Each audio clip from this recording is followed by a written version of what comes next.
awareness. This mode it is taken as a measure of disorder or randomness. ये किस चीज़ को measure कर रही होती है, ये बता रही होती है कि किसी चीज़ में कितना disorderness है या उसमें randomness है.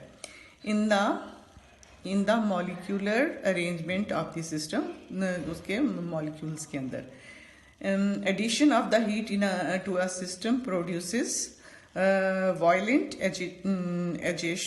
agitation of its molecules, जैसे ही resulting the increase of the entropy. जब भी किसी सिस्टम में हीट एंटर होती है तो उसमें मॉलिक्यूल्स में जो है रेंडमनेस जो है वो बढ़ जाती है, तो जिसकी वजह से एनोट्रोपी जो है वो इंक्रीज कर जाती है. सिमिलरली अगर इसी तरीके से किसी सिस्टम से हीट को निकाला जाए, रिजेक्ट की जाए, abstraction from of heat from the system produces a state of greater order.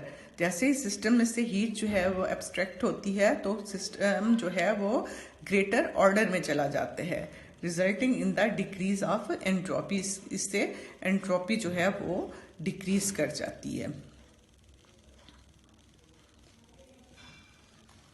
Understand? तो इससे एंट्रोपी जो है वो डिक्रीज कर जाती है. It is the state system produces a state of greater order resulting to decrease of entropy. अच्छा जी, we therefore inferred that increase of entropy implies the transition from more ordered to less ordered state of this system. मतलब ये कि अगर हम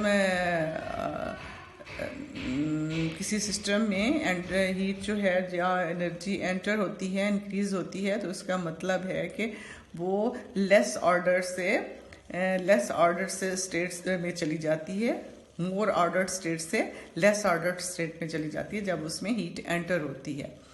और या transition from more to less available energy, या इसकी जो चेंज आते हैं वो अवेलेबल एनर्जी जो होती है उसकी मोर अवेलेबल एनर्जी से वो लेस अवेलेबल एनर्जी की फॉर्म में चली जाती है.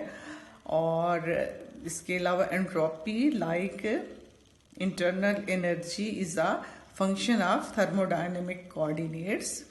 ये थर्मोडायनेमिक कोऑर्डिनेट है defining the state of the system. इसके ज़रिए से हम किसी भी सिस्टम को जो है वो डिस्क्राइब कर सकते हैं.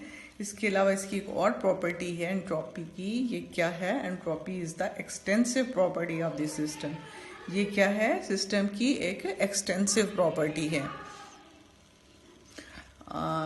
एक एक्सटेंसिव प्रॉपर्टी कौन सी प्रॉपर्टी होती है? ये आप लोगों ने केमिस्ट्री में भी पढ़ी होगी. एक्सटेंसिव प्रॉपर्टी ऐसी प्रॉपर्टी होती है जो क्वांटिटी ऑफ मैटर पे जो है डिपेंड करती है.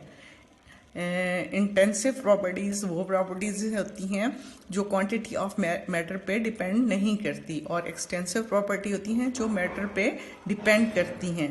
इसमें हमारी मसलन अगर आप के पास किसी बीकर में हॉट वाटर है, उसका टेम्परेचर 50 डिग्री सेल्सियस है, अगर आप उसको 2 बीकर्स में डालेंगे तो दोनों का टेम्परेचर फिर भी 50 डिग्री सेल्सियस ही रहेगा.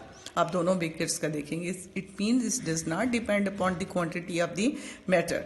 बट अगर आप कोई ऐसी चीज़ लें, अगर मैटर उसकी क्वांटिटी को कम कर लें या ज़्यादा कर दें तो उससे उसकी प्रॉपर्टी जो है वो चेंज हो जाए, तो ऐसी प्रॉपर्टी को हम क्या कहते हैं?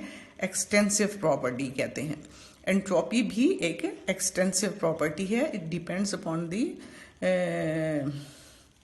क्वांटिटी ऑफ मैटर, और it is expressed in the joules per kelvin और किलो कैलोरी पर केल्विन. इन पे ये इसके जो यूनिट हैं वो ये हैं.